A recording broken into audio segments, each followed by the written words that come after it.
Motley Crue, no strangers to controversy, are under fire once again for their latest satanic song, Shout at the Devil. The group brushed off the accusations, claiming it's shout at the devil, not with the devil.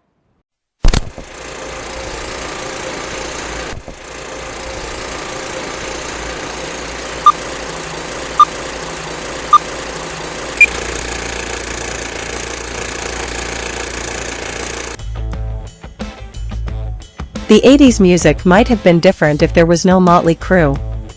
Their stage shows, especially Tommy Lee's drum stunts, set new standards with each tour.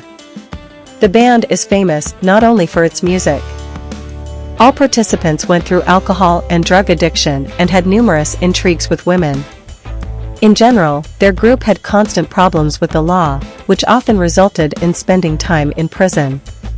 In 2001, they even published a book, called The Dirt, which told about all the scandalous nuances of Motley Crue. The book became a bestseller. The band was formed in Los Angeles in 1981 by Nikki Sixx and Tommy Lee, who were later joined by Mick Mars and Vince Neil. With the arrival of the guitarist Mick Mars, the so far unnamed group was now calling itself Motley Crue. The band gained lots of fans and sold over 100 million albums, with the majority being bought in the United States. The musicians took a break for several years and resumed their work in 2019 and recorded songs for Jeff Trayman's biopic The Dirt. The Dirt movie begins in 1973. Frank Carlton Farina Jr. walks away from his mother Deanna after years of abuse and moves from Seattle to Los Angeles in 1978.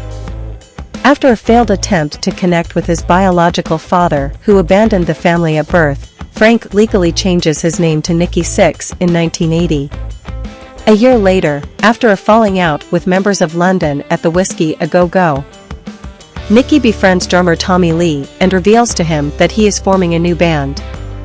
Joining the band is guitarist Mick Mars, who suffers from ankylosing spondylitis. The trio then recruit Tommy's high school friend Vince Neil from the cover band Rock Andy as lead vocalist. And after some brainstorming, the quartet named themselves Motley Crue. Despite a brawl with some crowd members, Motley Crue's first gig at the Starwood is well received. They progressively sell out night clubs all over Los Angeles, and rookie producer Tom Zutaut of Elektra Records approaches them with a 5-album deal. They sign Doc McGhee as their manager. During their first national tour, the band is given advice by Ozzy Osbourne to know the limits of their partying before he snorts some ants and licks his and Nikki's urine on the pool floor. Before long, the band's albums go platinum and they each spend millions of dollars as fast as they earn them. Vince marries mud wrestler Sharice Ruddell, while Tommy announces his engagement to a woman named Roxy. But after his mother calls her a groupie, they get into a heated argument and Tommy punches Roxy in the face. On December 8, 1984, during a party at Vince's home in Redondo Beach, California, Tommy meets Heather Locklear, while Vince and Hanoi Rocks drummer Razzle drive out to buy more drinks. They get into a car accident that kills Razzle, and has Vince sentenced to 30 days in jail for vehicular manslaughter, which is subsequently reduced to 19 days. Nikki becomes addicted to heroin and starts to display destructive behavior towards his bandmates. He fires McGhee for bringing Deanna to visit him. On December 23, 1987, shortly after Tommy and Heather's wedding, Nikki overdoses on heroin and is initially declared dead. But a paramedic, who is a big fan of the band, brings him back to life with 2 shots of adrenaline. Following this, Nikki has the band go to rehab.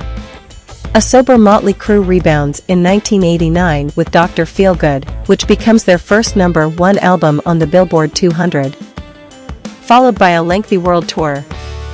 The months of touring and staying sober take their toll on Vince and Tommy, who resort to drinking again after being away from their families for too long. Following the tour, Vince discovers that Sharice and their daughter Skylar have left him, causing him to miss several rehearsals and eventually part ways with the band in 1992. The band then hires John Corabi as his replacement. In 1995, Skylar dies of stomach cancer at the age of 4. while Heather divorces Tommy after he is caught having an affair with a porn star 2 years earlier. Mick starts to abuse painkillers as the disease is starting to overwhelm his body and movement. Seeing the backlash by fans over Vince's departure from the band, Nikki negotiates with Zotot to give them back the rights to their songs in exchange for their release from Elektra Records. After visiting his father's grave, Nikki regroups with Tommy and Mick, who has had hip surgery, before they reconcile with Vince.